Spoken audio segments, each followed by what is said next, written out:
Mailap po ba mga bossing ko sa inyo ang swerte? Meron po ako ituturo sa inyo mga bossing ko para ang swerte mismo ang lalapit sa inyo mga bossing. Pero lagi tatandaan mga bossing ko, kung ang nais ninyong swerte may kaugnayan tungkol sa usapin ng pera, sipag at tiyaga po yan mga bossing ko ha. At yan po mga bossing ko, kung ikaw'y gagawa ng mga pampaswerte at ikaw po'y batugan, nako mga bossing ko, huwag ka na munang gumawa dahil maaaring maiamot ka lamang sa mga pampaswerte. Kung gagawa ka ng pampaswerte, lalong sisipagan at lagi ka namang iaadya nito kung saan lagi ikaw ay suswertihin. Ngayon pa mga bossing ko, napakailap sa inyo ng swerte at kayo po'y masipag at matyaga. At parang sa walat-wala ang pagiging masipag, gawin nyo po ito mga bossing ko sa pamamagitan ng tubig. Gawin nyo po ito mga bossing ko ng mga bandang alas 7 lamang mga bossing ko ng umaga. At matatapos sa ating mga pampaswerte hanggang alas 8 lamang po ng umaga. Bakit natin sa umaga gagawin ang pampaswerte? Dahil tayo po mga bossing ko ay humihingi ng liwanag para sa ating tagumpay. Ang umaga mga bossing ko, papalaki ang sinag ng araw at ang sunod ay liwanag. Huwag kang gagawa mga bossing ko sa kanluran na papalubog at ang sunod noon ay tagdilim. Dahil negative po yun.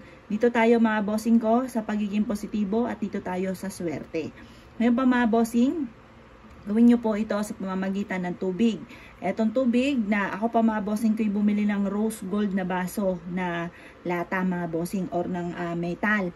Dahil ito pa mga bossing ko ay mas higit na nakaka-attract ng swerte. Mabilis na solusyon sa mga problema. Ito mga bossing ko ang tubig. Ang tubig ay mabisang pang-cleansing ng kapaligiran. Kaya ako pa mga bossing ko isa sa mga mahilig sa tubig. Ang tubig mga bossing ko ay nag-a-attract ng kasaganahan.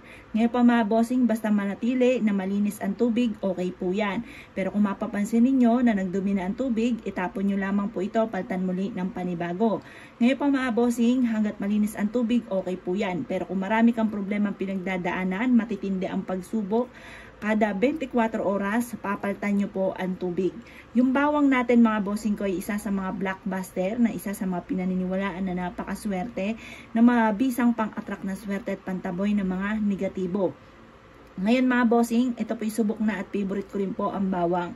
Kaya hindi ako nagpapawala ng bawang mga bossing, maswerte po yan. Ngayon pa mga bossing, ito yung ating bawang. Kukuha lamang tayo mga bossing ko ng 3 piraso. Nakaharap ka sa gawing silangan ng mga bandang alas 7 ng umaga. Ganyan lang po mga bossing yan, 3 piraso. At pagkatapos ito mga bossing ko ay magwi-wish po kayo. Ito po mga bossing ko, mula sa puso ang pagwi-wish.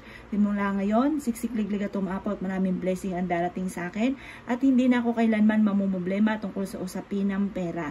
Lahat ng mga pangarap ko ay matutupad. Kung mailap ang swerte, i-wish nyo po na ang swerte mismo ang lumapit sa akin. Magsunod-sunod ang swerteng dumating. Matapos sa pagiging masipag at matyaga ko at matapos kong gawin ang aking pampaswerteng ito. Ganun po, basta bahala ka na kung anong gusto po ninyong i-wish. Mag-wish ka na ng lahat ng gusto po ninyo. Pagtapos na po kayo mag-wish mga bossing ko, ilalagay nyo lamang po ito mga bossing ko dito sa ating tubig. At pagkatapos, positive ka lamang, maniwala ka na makakamtan nyo ang mga pinapangarap ninyo.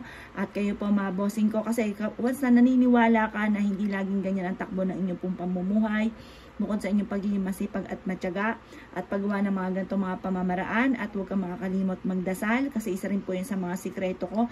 Napapansin ko po kapag tuwing umaga, ako po mga bossing ko ay nagdadasal ng isang ama namin, isang Aba Ginoong Maria, tas nagwi-wish po ako mula sa aking pong puso.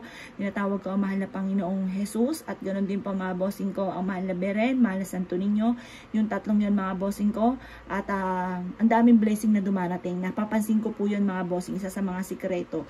Bukod sa mga paggawa ko ng ganito mga pamamaraan mga bossing. Ngayon po mga bossing, ibilad ito hanggang alas 8 ng umaga. Makalipas ng alas 8 ng umaga, pwede nyo po itong ilagay mga bossing ko sa hapagkainan ko sa kanakain, sa center table o sa likod ng pintuan ng inyo po main door or sa may bintana po ninyo mga bossing.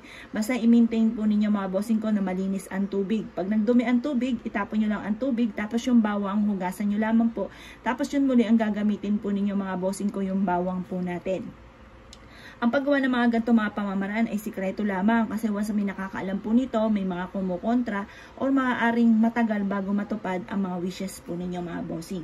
Kung ikaw ay gagawa ng ganito mga pamamaraan, ay siya mga bossing, good luck po sa inyo po lahat.